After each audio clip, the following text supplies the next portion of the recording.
Chapter 2, Section 7 is about binomial distribution. In this section, we will be learning about how to expand binomials. For example, when you have such binomial like x plus y raised to power 4, one of the ways of expanding this binomial is multiplying x plus y by itself 4 times. And this is not the simplest form. You have to do distribution one by one to each factor, and it takes a lot of times, way longer. So it's not a practical way of expanding binomials. So we need to figure out something else. We have a practical way. The second way is called binomial distribution. So in this lesson, we will be learning about how to expand binomials by using binomial distribution theorem. So when you expand the binomial, you'll have a bunch of terms added together. So in each term, you'll have a coefficient, a number in front of the variables. So we need to figure out what the coefficients are, and we also need to know what the powers of x and y in each term is.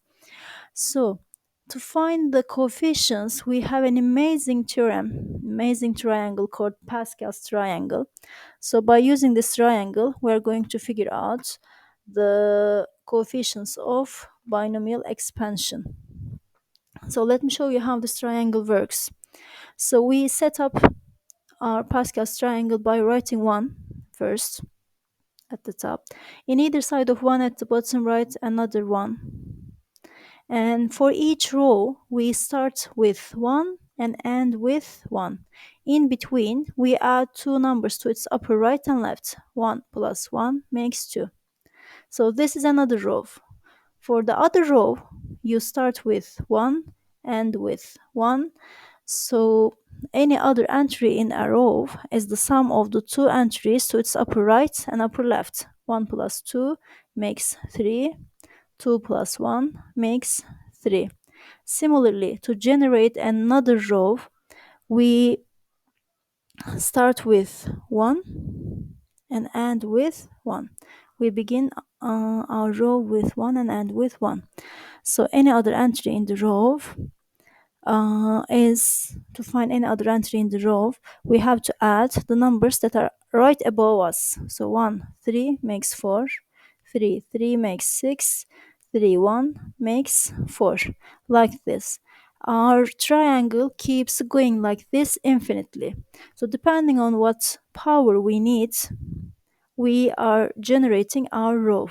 We are not going to memorize this triangle. We are going to generate it according to your power. So if your power is 0, this is 0 power. Your coefficient is only 1. If your power is 1, these are your coefficients, 1, 1. If your coefficient is 2, those are your coefficients. If your power is 3, those are your coefficients, 1, 3, 3, 1. If your power is 4, those are the coefficients, fourth power, third power, second power, first power, and so on. So depending on the power of the binomial, we are going to generate our row in Pascal's triangle. So let's try these expansions, a plus b to the power of 0 to 5, one by one, by using Pascal's triangle. So this is the way of finding the coefficients.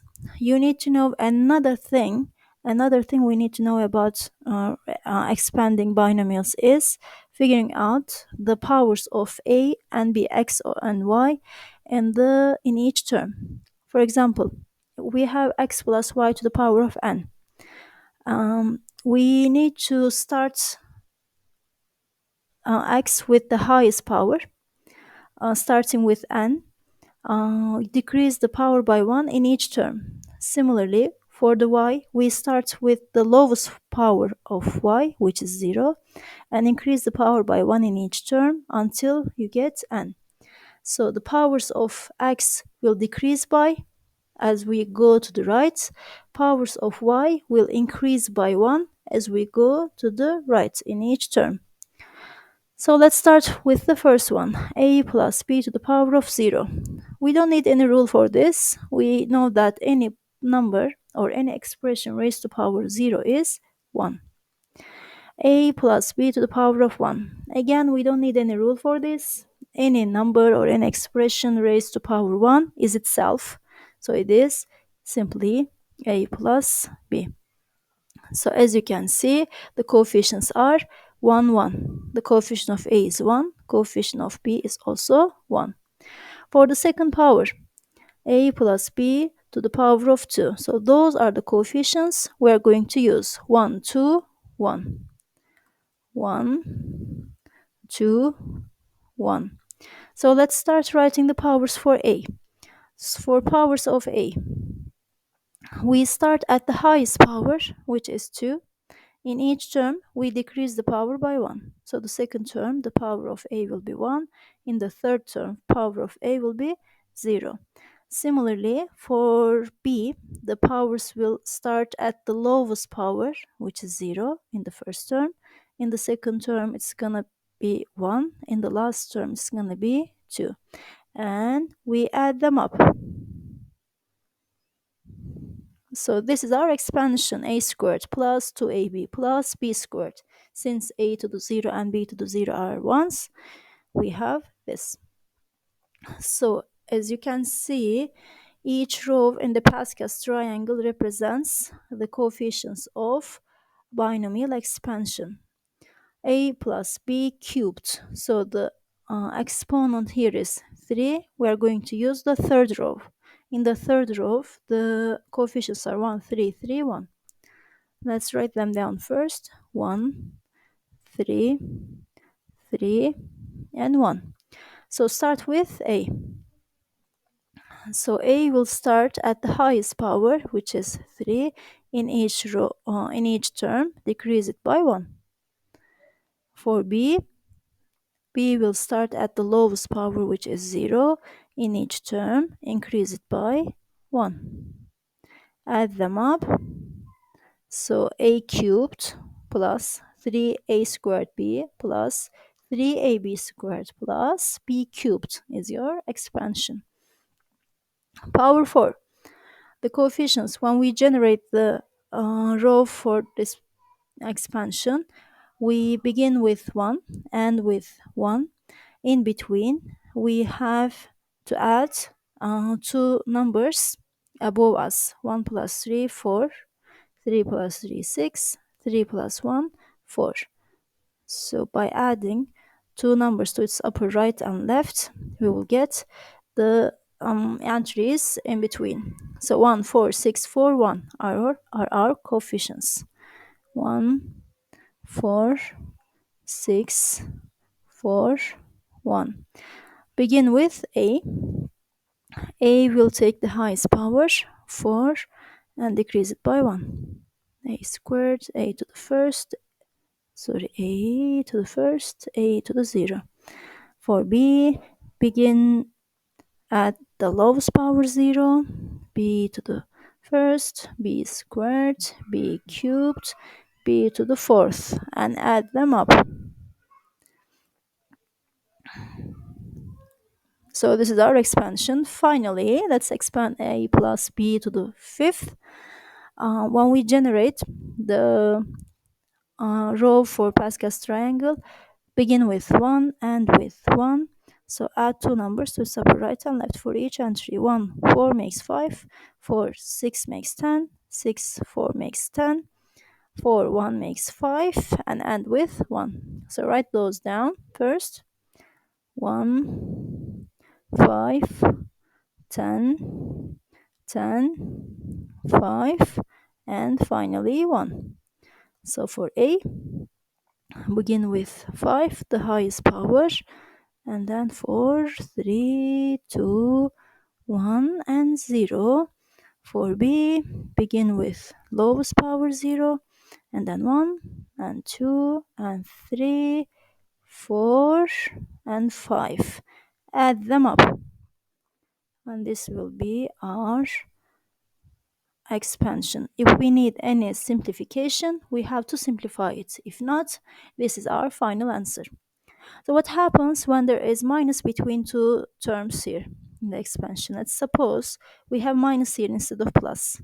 So in this case, the signs in between two terms will be changing from minus to plus, plus to minus, starting from minus. So the first between two first terms will be minus, and then it will be plus, and then minus, and then plus, and then minus, and so on. So we start writing our signs with minus, and then continue with plus, minus, plus, minus. If there is minus between them, this is how the order of signs will go. Let's take a look at some examples. Example, check it out, 1a, x plus 4 to the power of 4. So let's take a look at the binomial expansion. In the fourth row, what do we have? In the fourth row, we have 1, 4, 6, 4, 1. Those are our coefficients. Write them down first. 1, 4, 6, 4, 1. Start with the first term. Our first term is x. Second term is not y, it is 4. So we don't always have variables. We may have numbers as well. So start with x. X with power 4, 3, 2, 1, and 0. And we don't have to write x to the 0 because it is 1.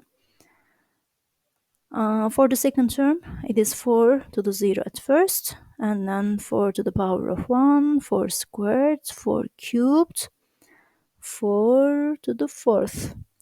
So add them up. We got our expansion, but this is not written in simplest form. We need to simplify it. Simplify it. X to the fourth, the first term, the second term. 4 times 4, 16x cubed. Third term, 4 squared, 16, 16 by 6, 96x squared, plus 4 cubed by 4, 256, and we have 1x only, plus 4 to the fourth, 256, and there is no x. So this is our final answer. This is the binomial expansion when the power is 4. Let's try another one. Check it out, 1b. So the power is 3. Take a look at Pascal's triangle. In the third row, the coefficients are 1, 3, 3, 1. Write down the coefficients. 1, 3, 3, 1. Start with the first term, which is 2x. The second term is 1. 2x. Start with the highest power, which is 3. Don't forget to put bracket here around 2x, because the power doesn't belong to x only, it belongs to 2x, because our whole term is 2x. Our term is not x. So make sure that you are putting bracket around the first term, and decrease it by 1, 2x squared, and by 1, 2x, and finally 2x to the 0. For the second term, we have 1. Since 1 has no effect, we don't have to write it. Actually, it doesn't change anything. And in between, remember, when there is minus between the terms, we start with minus first, and then plus, minus, plus, minus, plus. So use your signs as minus first, and then plus, and then minus. That's not it. We need to simplify it. Let's simplify it. 2x cubed is 8x cubed. 2 squared, 4, 4 by 3, 12 x squared. 3 by 2, 6, only 1x, minus 2x to the 0 is 1, times 1 is 1, times 1 cubed is 1, everything is 1. So that's our result.